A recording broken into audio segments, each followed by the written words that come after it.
Okay, for just a few minutes, let's talk about some of the differences in some of the screencasting applications.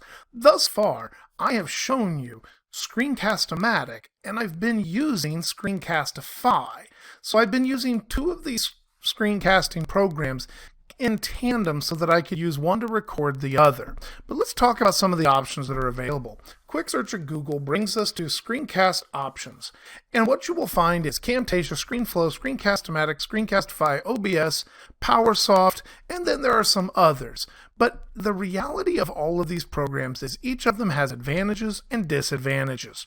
So for example, OBS Studio is the studio or the screencast application that you're really going to use if you're live streaming.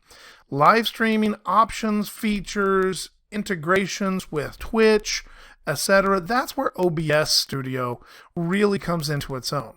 On the other hand, you have full function screencasters like Camtasia. But let's talk about one of the biggest challenges with Camtasia. The biggest challenge with Camtasia, even though it's a very powerful editor, is its price. It's a one-time fee installed on two systems at $250. And then if you want the upgraded features and you want support, that's another $50 a year. So you're really starting to talk some serious cash for something you're probably not going to get all the use out of. I have a number of colleagues that use Camtasia and swear by it, but I would consider them power users. So let's go back to our options. You also have Screencastomatic and Screencastify. Both of these are definitely something that are more in the realm of the classroom teacher. And in fact, I have Screencastify right up here. It's very easy to use because it's right inside my Google.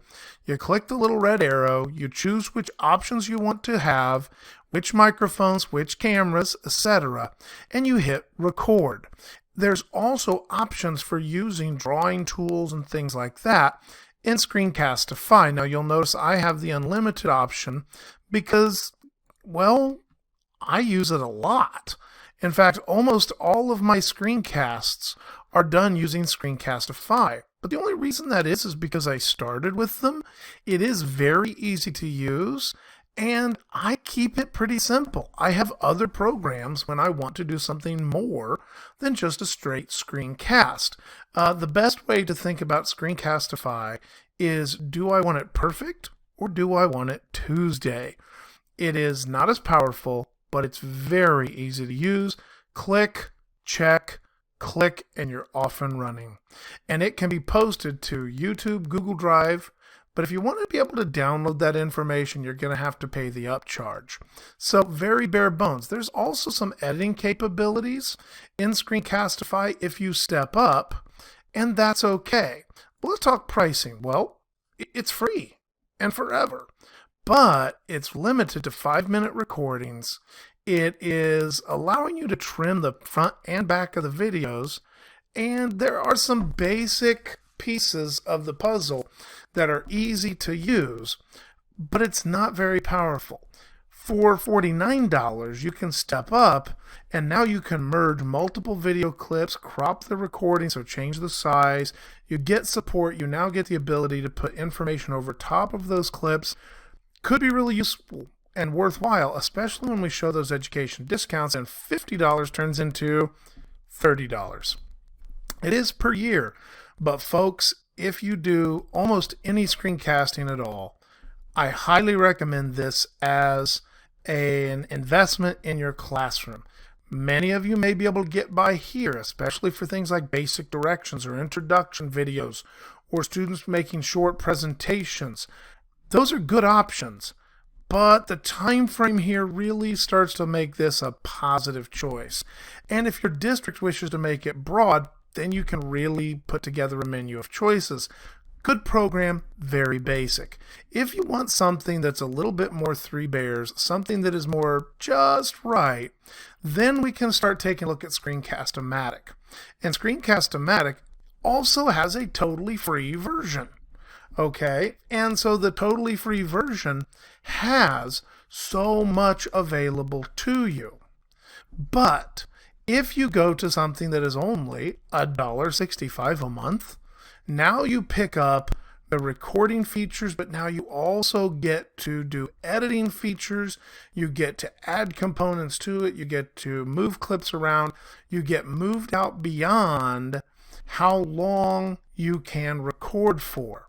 So there's the free option, there's the deluxe option for $165 a month, or for $4 a month, it gets even more options available to you. So for less money, there's kind of a just right place, or there's a free place, or if you really want to step it up for $4 a month, you really get a lot of different options. You'll notice I also have a deluxe plan. That's $36 for 3 years.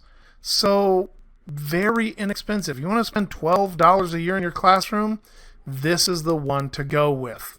Now, again, for a little bit more a year, you now have even more options.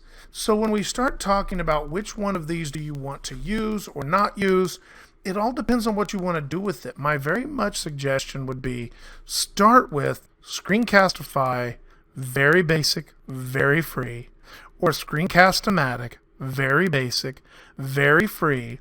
Both of these companies extended the available time during the pandemic. Now, as those things are removed, as we move into next year, you may have to kind of step up, but then you'll at least know which ones you want to use. The big advantage to Screencastomatic is that you can change the size of your window. You can change how much you wish to record, and you also have a lot more editing tools.